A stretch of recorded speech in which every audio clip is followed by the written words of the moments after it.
still have a lot of people on the call, but I don't have any hands up. All right. We got someone here that says anonymous, and I don't have a phone number. I don't have anything, but you just raised your hand. Who am I talking to? Hello, you just raised your hand. I can't hear you if you're talking to me. You have a mute button on?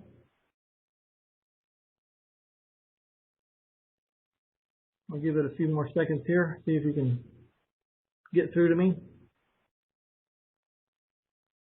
It doesn't have a phone number. Hello. There you are. Now I hear you. Man, I'm sorry about that. Mitch, this is Chad from San Angelo. How you doing? Hey, Chad. Welcome aboard. I'm the newbie, and I feel like I'm drinking from the fire hydrant.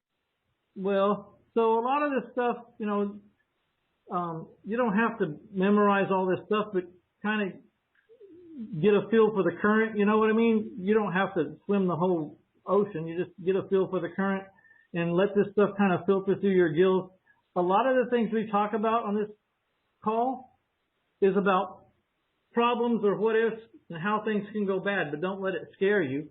But no, knowledge is power, and just know that there's ways to deal with almost everything. You know what I mean? So you just got to make sure you do things in a timely fashion and do them right. So, but if you'll do me a favor, since you're new on the call, will you introduce yourself, say where you're from, and just give a little background on where you're at in the real estate career so people know who we're talking to? You bet. My name is Chad Wilson. I live in San Angelo, Texas. I am brand new looking at all of the owner finance and Mitch's model. Very excited about it. I've had rental properties for, going on, I guess, maybe 5, maybe 7 years. Currently, I have 2 duplexes and then 2 single family homes. And I'm seeing the downfall of being the landlord.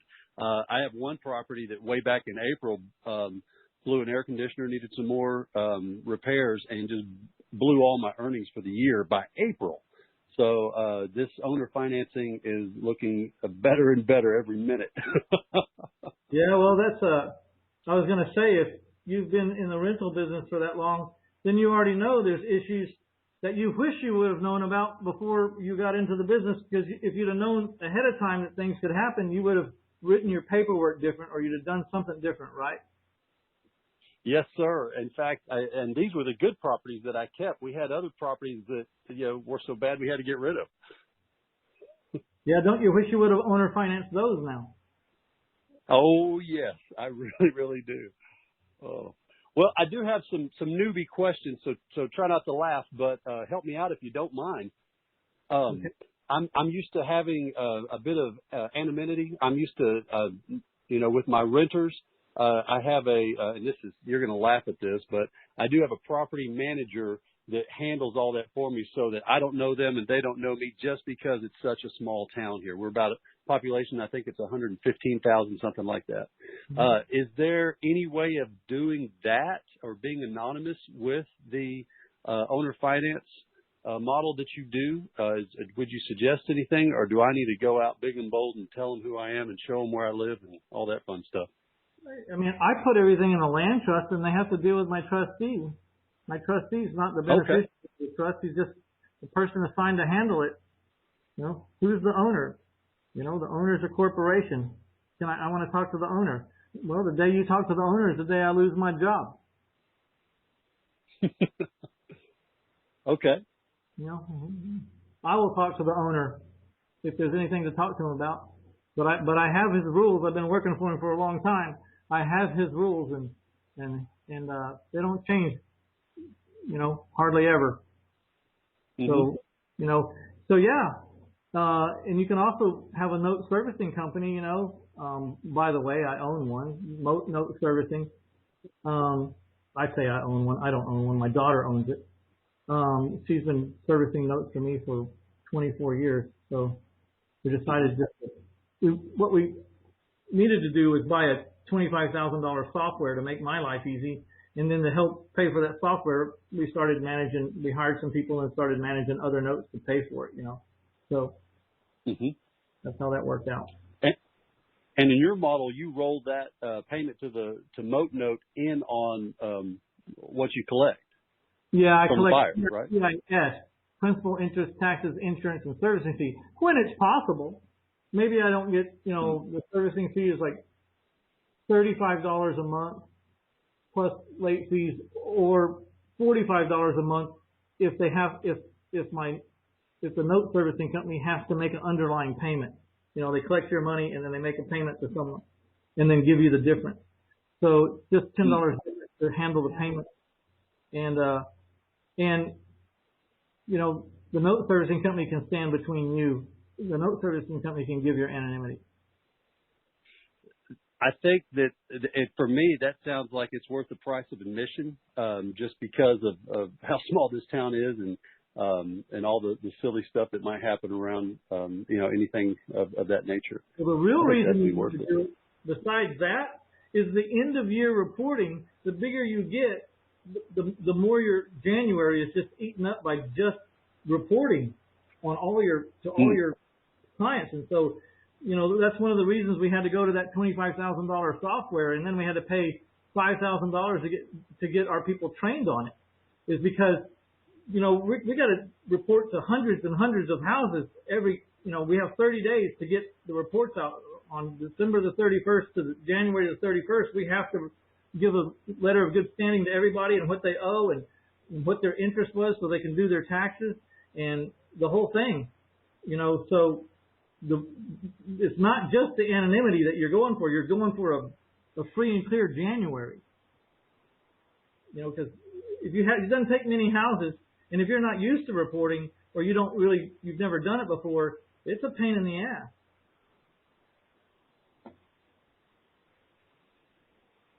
You follow me? Oh yeah. I believe that. I have so much fun doing the taxes just for my little rental properties and the repairs I do on that. Yeah. Well, now you have to report to the people that are paying the mortgages. You got to give them their interest statements, and Right. You don't want to make mistakes on that, because note collections is one of the highly litigious things if you do them wrong. You know what I mean? So you don't want to be out of bounds on those things. All right. Thank you. And I'm just looking for any other information you'd like to throw to any of us. Go ahead. Sorry, I lost you. One of the first things we did as a note servicing company was we went and found out who the lawyers were that were suing note service companies, and we hired one of them to set us up, to plug all the holes that they usually sneak in on and sue people for. So we went and hired an attorney that was known for suing servicing companies. We hired him to make sure we conform to everything.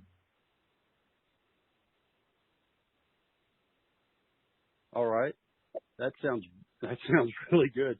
The next kind of newbie question I have is, just kind of what apps do you use on a daily or weekly basis that helps you be more efficient in everything that you tackle? I'm sorry, I'm still back at this other point because my mind's still going. The other reason we wanted to hire that guy was because now that we're his client, he couldn't sue us. And if he got a call from someone who wanted to sue us, he would help smooth it over with them. Yeah, there you go. Because we're his client. Okay, so go on again. You're asking about apps? Yeah, just any apps that you use on a daily or weekly basis just to tackle all of your projects. Well, on the course that I gave you, it should list all the apps. If you're in selling houses, if there's any apps in there that I would use, they're listed in there. If it's on buying houses, Right. If there's any apps. But the ones that jump out at me is the one thing you have to have on your smartphone is a very simple 4-variable amortization calculator, which I use Loan Calc, which is a red square with a white house with a red dollar sign in the middle of it. Loan Calc, C-A-L-C. And if you click on Quick Calc, it just gives you just 4 variables. You put in 3 variables and you solve for the 4th. That helps me a lot. Of course, very basic, but you got to have that on your phone. And the other one I really like is Land Glide.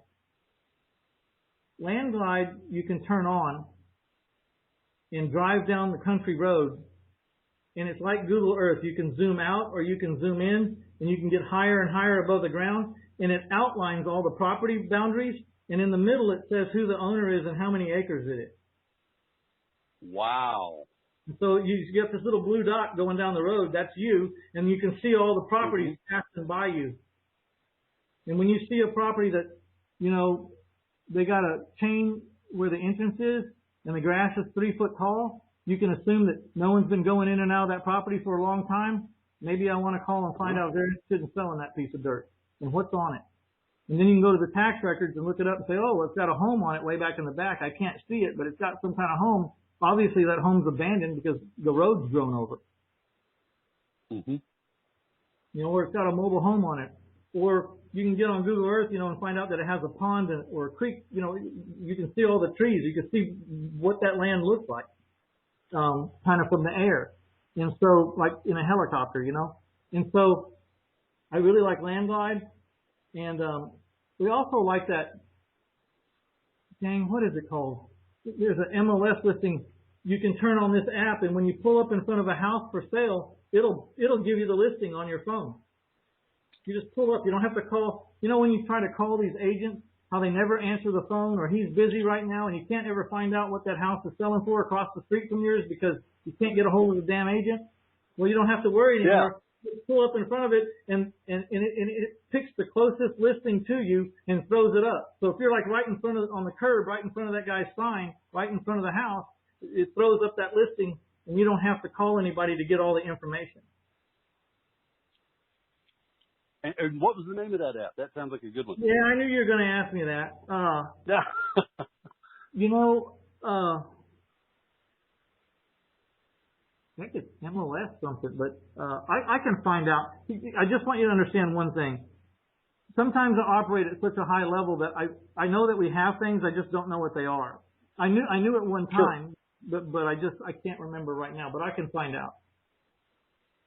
I appreciate that. Yeah, send me a text about the MLS thing, and it's real simple. I should remember it, but I just can't remember it. Well, you know, I hit you with the newbie question, and you were well deep into all the subject twos, and I mean, that's a big gear change, man. You went from like 6th gear down to 1st. Well, that's a good question though, because these apps are great help. There's also an app that I like to use for driving for dollars. It's if you go to 1000houses.com / let me think here. Machine, and you can do this on Landglide or on that app Machine. You can pin the properties that you want to, and you can go back to the office and you have all these pinned properties that you want to research. You pin them right there in your car on your phone. Ah. Yeah, but the one Machine, what's neat about it is if you want to send out a postcard, you take a picture of the property and it makes the postcard that picture. And if you decide you want to send it and you've looked at the owner of record and the owner of record is not at that address, you can hit send, and for like $1, that postcard is going out tomorrow, and you've done it from your car. And what's cool about your postcard is it's a picture of their house. Now, if you want to get really clever, do a selfie with the house in the background. Now we got a real person standing in front of their house, and it's going to separate your postcard from everybody's generic postcard out there. The one they're going to pick up is that one. I like that. Yeah, 1000houses.com / machine. And I think if you use that link, you get some kind of free trial offer. I always try to work out something with these people for us. And they always are pretty gracious. They'll give you something, or they'll give you a discount or something. Mm-hmm. All right. So you can, that one deal, 1000houses.com / machine, you can also hire, you can assign assistants. I don't know what they call them, but I think they call them drivers. It's like driving for dollar drivers. You can give the mailman of that neighborhood, you can tell him you're going to reward him if he sends you any houses that you happen to buy. and the mailman needs to pin every vacant house he sees on his route, or if he happens to be clued in that maybe there's a foreclosure going on, and don't think for a minute that mailmen don't know what a foreclosure notice looks like in the mail. Oh yeah. You know, so you can have 4, 5, 10, 20 unlimited amount of drivers, and when they pin a property, it's in that app saying, you know, so-and-so mailman pinned this property, so you know who to pay the commission to if you buy it. Yeah.